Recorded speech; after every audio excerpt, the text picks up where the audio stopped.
Esse áudio é da Daniela Marques, ex-presidente da Caixa Econômica Federal durante o governo Bolsonaro. Tem dois áudios.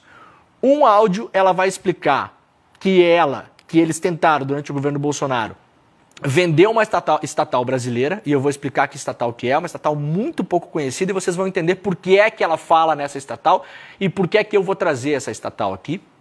E o segundo áudio mostra a estratégia política dessa elite do atraso para 2026, que é basicamente vender todas as estatais brasileiras da cabeça ao pé, as 130 e poucas estatais brasileiras. Oh, o Brasil tem tanta estatal assim? Sim, gente, em todos os países tem várias estatais assim. Estatal de água, de energia, de esgoto, de pesquisa científica, de banco de sangue, de não sei... Tudo que é tipo de coisa. Pequenas, grandes, enormes, minúsculas, tem tudo que é tipo de coisa. Vamos lá então, ó. Primeiro áudio, ela vai falar sobre o que tentaram fazer no governo Bolsonaro com uma empresa brasileira pública, de ponta na evolução tecnológica, muito pouco conhecida, e depois eu vou mostrar alguns dados aqui, e aí a gente vai desvendar o projeto dessa galera para 2026, que ó, tá ali, né?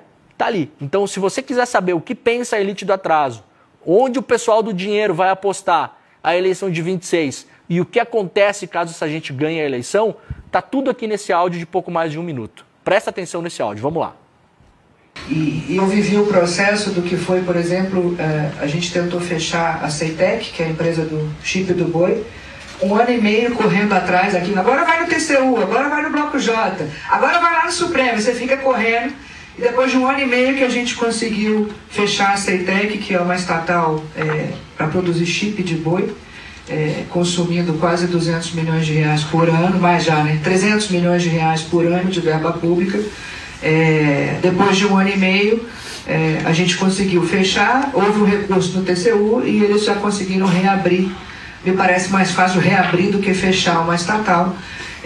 Mas existe, pegando essa como anedótica, mas a gente conseguiu fazer a estatização e a privatização da Eletrobras.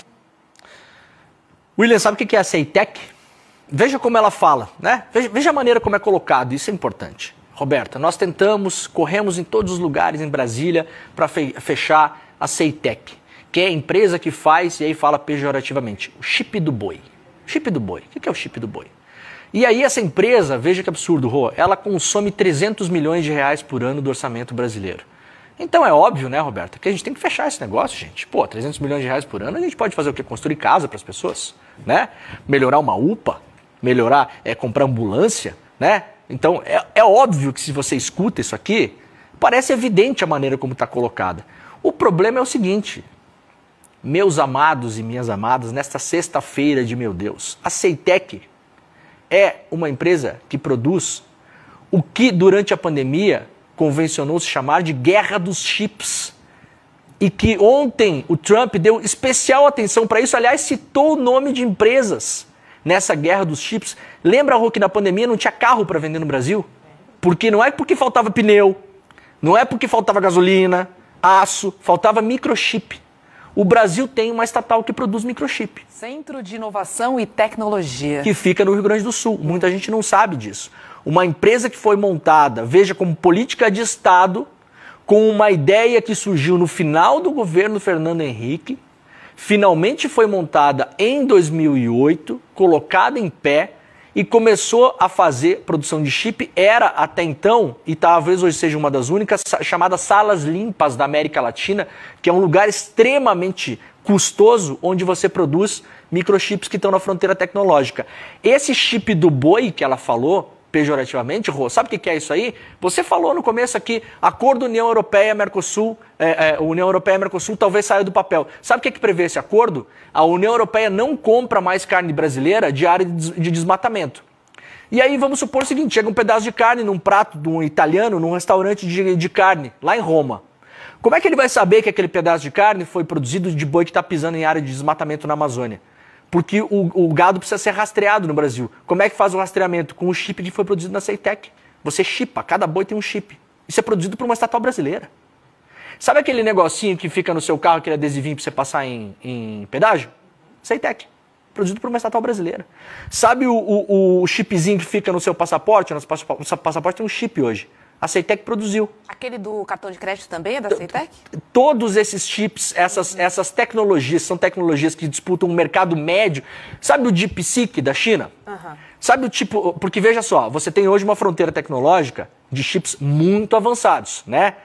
80% dos microchips hoje, dos semicondutores do mundo, são produzidos na Ásia. Na Ásia Média ali, Taiwan, Singapura e tal.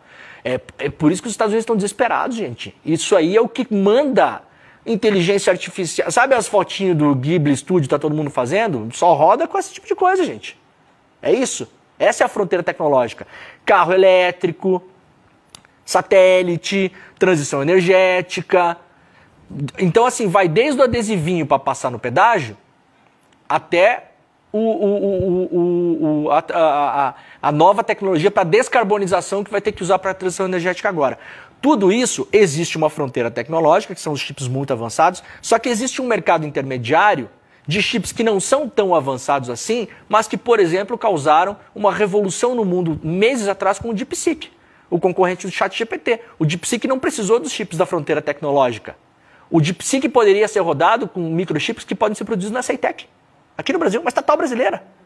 E aí, a falácia, a bobagem, a estupidez, porque eu não consigo achar outra palavra para isso, até adoraria, mas não consigo, de falar o seguinte: essa empresa dá prejuízo. Roberta, sabe quanto custaram? Eu não vou nem pegar o orçamento total da NASA, tá? Sabe quanto custou? Comunidade do ICL, atenção, isso é muito importante.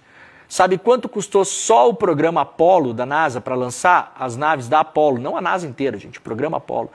25 bilhões de dólares. Sabe quanto de lucro deu isso, Roberta? Zero, gente. A NASA não dá lucro, a NASA não é feita para dar lucro, gente. Orçamento de 25 bilhões de dólares. Orçamento de 25 bilhões de dólares só. Ou seja, gasto de 25 bilhões, né? Segundo a... Isso, não, segundo essa gênia, né, vamos vender a NASA, né? E alguns idiotas nos Estados Unidos estão tirando dinheiro da NASA. Sabe quem vive do dinheiro da NASA hoje, gente? Vocês sabem? Elon Musk. Elon Musk é o maior fornecedor da NASA hoje. A NASA não dá lucro. Muita coisa não dá lucro. A NASA não foi feita para dar lucro. Hoje uma tecnologia que é usada num avião, para a gente voar, pegar nosso avião para lá e para cá, chamada fly-by-wire, que é uma tecnologia que estabiliza melhor os aviões e faz comunicação entre todas as partes para a segurança do avião, foi desenvolvida para as missões Apollo. Quanto isso rendeu para as indústrias dos Estados Unidos para vender avião? Indústria privada, inclusive. Né? Então, assim, é de uma pequenez, é querer deixar o Brasil só para vender boi e soja, Roberta. É isso. É você olhar para uma empresa... Sabe, tem um outro trecho do vídeo que eu vou mostrar no final do comentário, daqui a pouco a gente vai chamar a Heloísa Vilela, já estamos estourando o horário, vou pedir para a Heloísa esperar 2 minutos para terminar esse raciocínio. Custa 300 milhões por ano. Primeiro, que é o seguinte, essas empresas de alta tecnologia, elas têm um tempo maior de maturação para começar a dar lucro. Então a gente estava desenvolvendo uma empresa, Rô, que foi abatida em pleno voo. Coloca para mim, Edu Souza, por gentileza, o primeiro gráfico, aquele que mostra o gráfico de lucratividade da CEITEC, para a gente ver. Olha o que os caras fizeram.